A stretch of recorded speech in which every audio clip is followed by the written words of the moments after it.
An extremely strong-willed woman that was sexually abused repeatedly in various ways, possibly being passed around from person to person, didn't fall into depression or self-pity. This rage that she kept inside was responsible for nearly 36 deaths. Is a cross-dressing serial killer. Let's find out together how she chose her victims, how they were all slaughtered, and how she was eventually apprehended by the authority. This channel is about lesser-known serial killers. If you're interested, I upload new content every Tuesday and Thursday. Well, if you're ready, let's get started.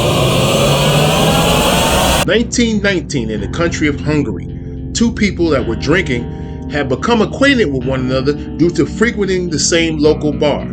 They both seemed to get along well together. For hours, they would drink and laugh together. Their names were Papas and Borsakov. Feeling connected with each other, they eventually decided to keep in contact with each other. What Borsakov didn't realize that Papas wore men's clothing and presented herself as being a gender-born male. But the truth was that Papas was born anatomically a female.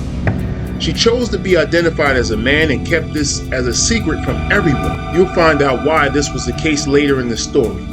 So no one becomes lost during the story. I'm going to continue to refer to Papas as a male. Both Papas and Borsakov didn't have much money, but when either one of them came into some, they would reach out to one another and get some drinks together.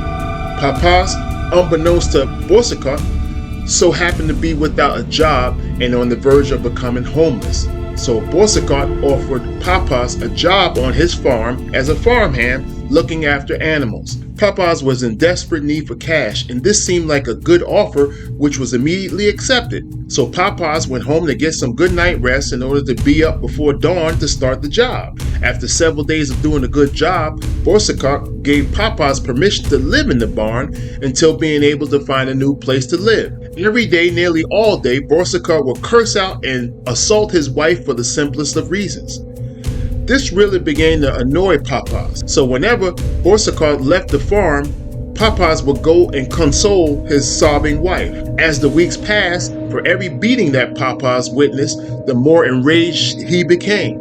Papas would make suggestions to Borsakov's wife that she should just kill him for beating her the way that he did.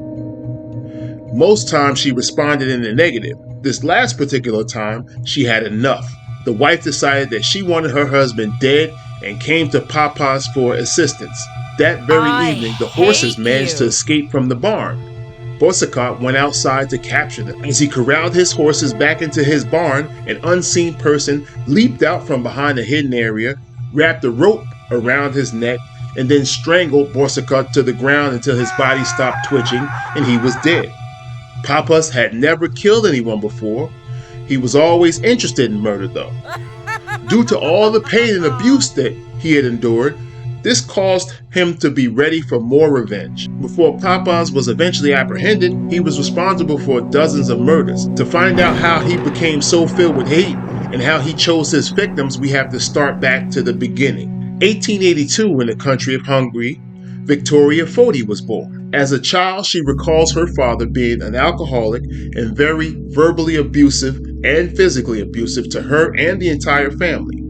Her father spent a lot of money and owed a lot of debts to local men. At age 13, Victoria was sold to one of those debtors as payment to serve as a maid. Unfortunately, the man sexually assaulted her daily and she became pregnant several times, but no mention of the pregnancies or the children was found during my research. 6 years of repeatedly sexually assaulting this poor young girl, he handed her over to another local farmer when he was done. The farmer eventually married her and would become physically and verbally abusive to her as well.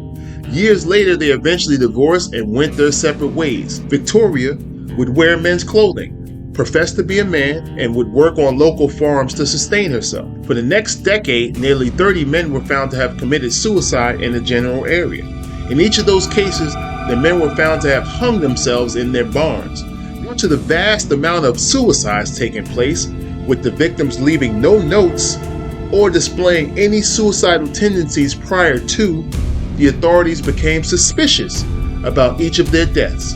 Unfortunately, without witnesses or evidence, they weren't able to prove anything. This was until the last death had taken place. An unnamed woman married to a man by the name of Antal Dobat wanted her husband dead for spending most of their savings on partying and alcohol.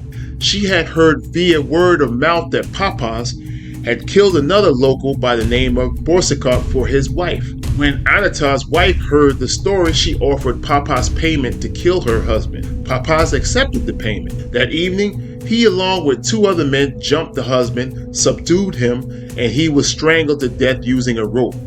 The man was then hung up in his barn to resemble a suicide. Several months later, an unnamed woman married to a man by the name of Joseph Veer was being escorted by the police after a domestic dispute. While she was with the police, she told them that she had heard from the local gossipers that Anatal Dobat, who happened to be the last suicide victim, was actually killed by a hitman by the name of Papas. Papas and her two partners were located and questioned by the authorities. Eventually, they turned on one another and were found guilty of 2 homicides. Although Papas was affiliated with each of the 30 suicide victims, at some point none of their deaths could be attributed to him without more evidence.